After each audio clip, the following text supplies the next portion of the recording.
Hello and welcome to Precon Decon, the video series where I deconstruct the pre-constructed decks of Magic the Gathering's history. In this video we're going to keep looking at the Scars of Mirrodin decks, and we're going to move on and we're going to look at the green-black deck Phyrexian Poison. So finally get to start talking about poison. So let's dive into that. So Scars of Mirrodin brought back poison counters, which had, been in the game a little bit in the past, but like never the theme of a block. It was like one or two cards, like randomly here and there, like stuff like Swamp Mosquito and Sabertooth Cobra, like really weird old cards, like one off in a block.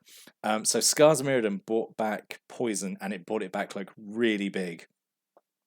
Because it was essentially the green-black archetype. So I mentioned in a previous video that Scars of Mirrodin was the first set I actually went to a pre-release event for, and that pre-release was, in fact, all of the Scars of Mirrodin block pre-release I went to, because I went to Mirrodin Besiege as well. I didn't go to I didn't go to the new Phyrexia one, but yeah, I went to Mirrodin Besiege and I went to Scars of Mirrodin. And the meta was essentially you play green-black infect or you're not winning, because everyone was playing green-black infect because there was no downside of doing it. Like, it was so quick and aggressive as a deck. If you're playing any other color, like, you were really on the back foot to try and deal with it. Because all the sort of Phyrexian creatures have infect, which is such a strong mechanic, and let's talk about it. So the foil face rare of the deck is Putrefax. So 3 and 2 green for a 5/3, has trample and haste. At the beginning of the end step you sacrifice it, so it's kind of like a green ball lightning, and has infect. So infect is it does damage to creatures in the form of -1/-1 counters, and to players in the form of poison counters. So at time recording, Phyrexia All Will Be One is quite new. I've not had a chance to actually play with any All Will Be One cards yet.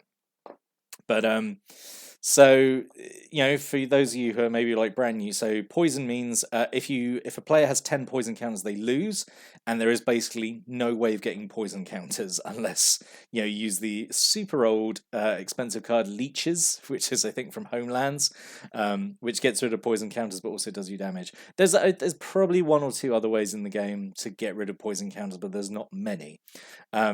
So the thing is, like, poison makes life gain completely pointless. Doesn't matter how high your life is, as long as you have 10 poison counters, you lose. And that'd be okay, I suppose. That would be that'd be okay, I suppose. Like if you get hit by this thing, it's got infect. I take 5 poison counters. I'm halfway to losing. But it's not just that. It's just the fact. It's the fact it also does damage in the form of -1/- counters to creatures. So again, at time of recording, I think the Shadowmoor Eventide videos are up, and in those videos I talk about Wither and like how strong like Wither is as a mechanic is, because you do damage, you permanently weaken something. So like even the smallest creature, even something like this Contagious Nim, who's only got 2 power, the fact that whenever it damages something, it's putting 2 -1/-1 counters on it, it's permanently weakening it. That makes everything really, really difficult to like trade with in combat. So combine Wither with adding poison counters, and that's why green-black was so strong in Scars of Mirrodin, because it was so hard to deal with, and like it felt so oppressive and so difficult to try and like deal with them. Because block them. It's like, well, even if you block with a super big creature, you're getting -1/-1 counters, and yeah, it was rough. So anyway, so Putrefax is, it's like a really good foil face rare. It comes down for a turn, swings, and it's either, going to give something 5 -1/-1 counters, if it's blocked and something can take all 5 damage. More likely it's going to kill something, and then some trample damage is going to go over to the defending player, and they're going to get some poison counters.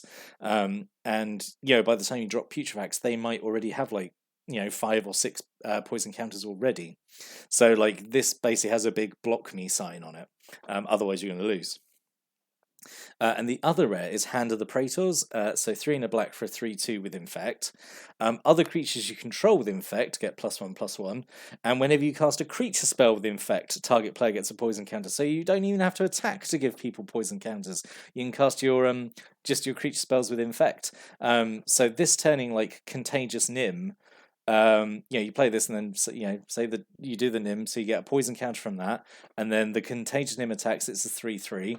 Something blocks it and either eats 3 -1/-1 counters, or they're taking 3 poison counters. So yeah, it was it was tough to deal with, and I guess it's poison is fine because you need a way to end the game. Otherwise, games go on forever because people just keep gaining life. So in that regard, poison is good as an alternate win condition. But I don't know. Tying it to combat damage just mean that if you're playing against poison, you're essentially just starting with 10 life, and I think that's what a lot of people didn't like. That's why I think toxic in Orbi 1 is a much better version of Infect, because then there's this clear divide between the creature's power and the creature's power and also how much poison they can give to a player. I think it's a much better way of doing it, and also the fact that it doesn't have the -1/-1 counters attached to it. So anyway, and then we have a single Contagious Nim. It's just 2 in the black for a 2/2 with Infect. Yeah, that's fine. It's going to be a lot quicker to going through now because now a lot of them are just creatures with varying power and toughness and just Infect and some other keywords. But I had to give my little diatribe there on Infect and poison counters and why it's so strong.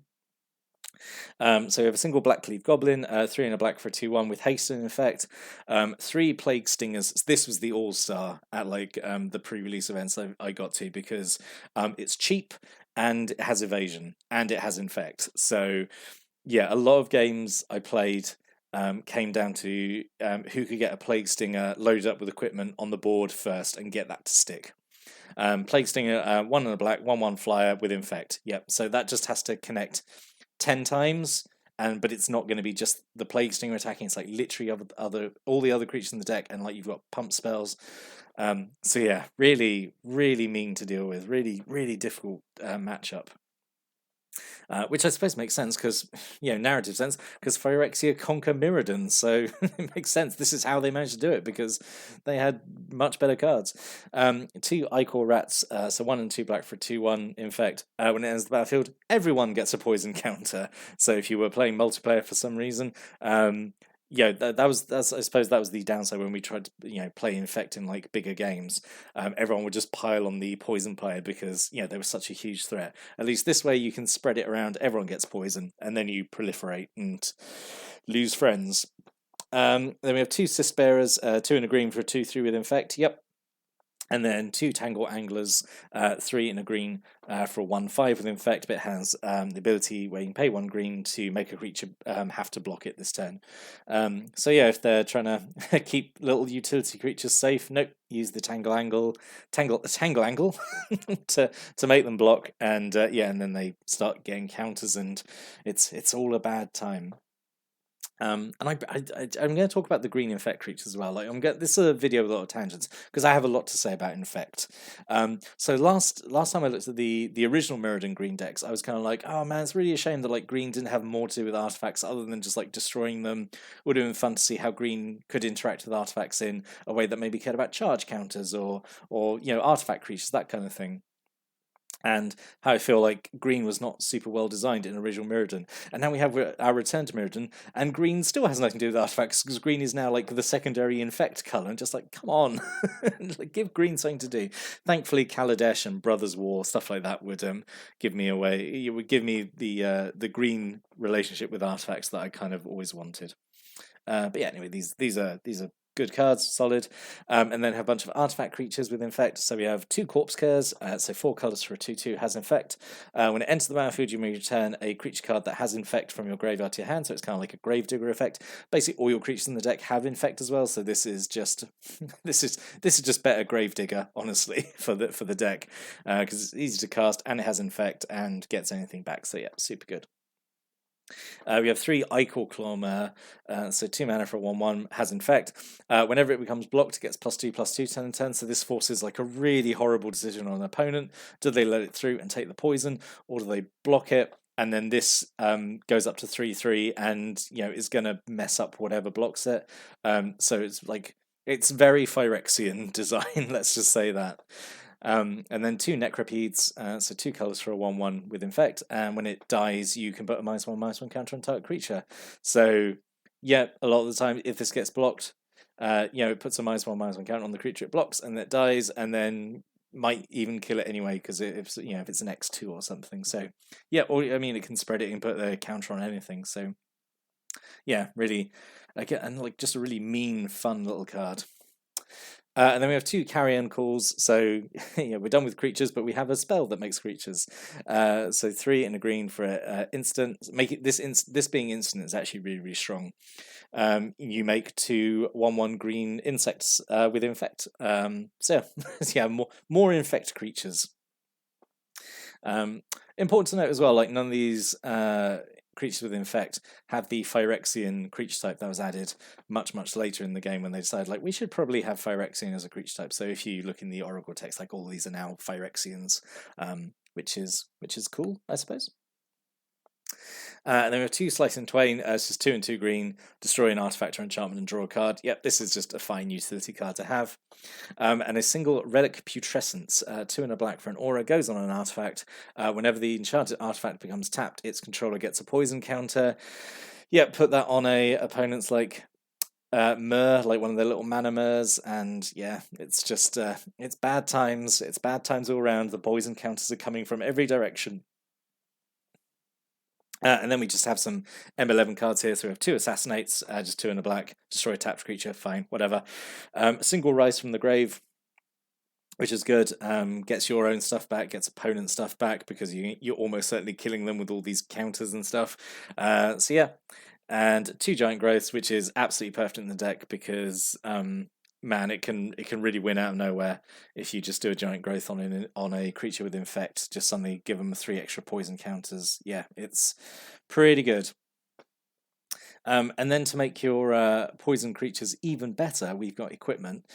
So Bladed Pinions will give them flying and first strike. Something with infect and first strike is genuinely an absolute nightmare to deal with. I sort of talked about it in Shadowmoor and Eventide, how like Wither is really good, and especially if you have Wither and First Strike, it's like so difficult to deal with because you need to survive the initial -1/-1 counters and then still have enough power left over to then kill, which you might because you've got all the -1/-1 counters.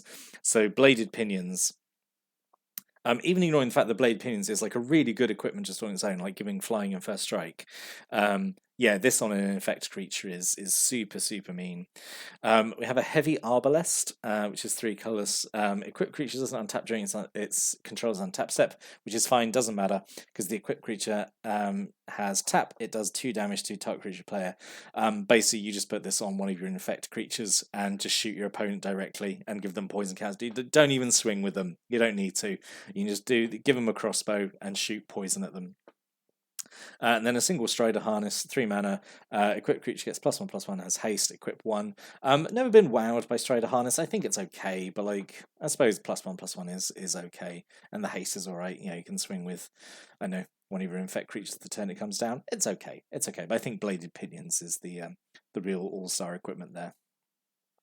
And then 13 forests and 13 swamps. Quite a lot of land, actually, in this deck. I'm not sure it really deserves to have 26 lands. I don't think the mana curve is really that high, but anyway. So what could have been? So overall, like, the card selection in here is, like, pretty solid. Maybe, like, the Assassinates are not wonderful, or the Slice in Twain is really necessary. But yeah, there's some potentials that we could have had here. Trigon of Infestation is 4 mana artifact, comes in with 3 charge counters on it. You can spend 2 green to put a charge counter back on it, or you can spend 2 and tap it, remove a charge counter to make a 1/1 green infecting insect. So yeah, that's if you're running out of creatures with infect, you can make some with the Trigon.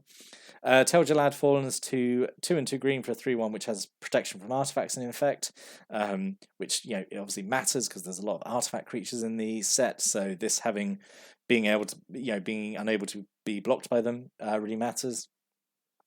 And a single Blight Mamba, that would have been kind of fun to have in here. 1 and a green for just a 1/1 with infect and regeneration. So just so mean to deal with.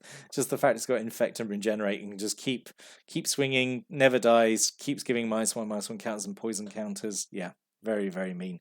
So in summary, I'm conflicted because I do I do sort of like it, but it is not fun to play against poison in my experience. Like either side, like playing with it feels super unfair, and playing against it feels like really horrible. I say I do think the toxic keyword is a much better implementation of like poison and stuff like that. I think infect was like way too much. The fact that it's essentially wither but better, and wither was already pretty good, is yeah. So I would hazard a guess say this is probably the strongest of the Scars of Mirrodin pre-constructed decks, just because I say infect was so strong.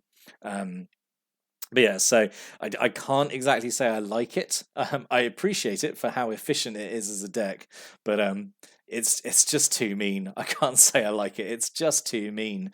But what are your thoughts after seeing the deck? Do you have any stories, thoughts, comments, opinions about it, or about poison in general, like how poison counters work in the game, and like what are your thoughts on toxic and the older poison cards? I don't know. Stick a comment below. I'd really like to hear people's thoughts on that. But now, so now we're going to move on to the last Scars of Mirrodin intro pack. Look at that next time. But until then, thanks for watching and listening. Have a great day.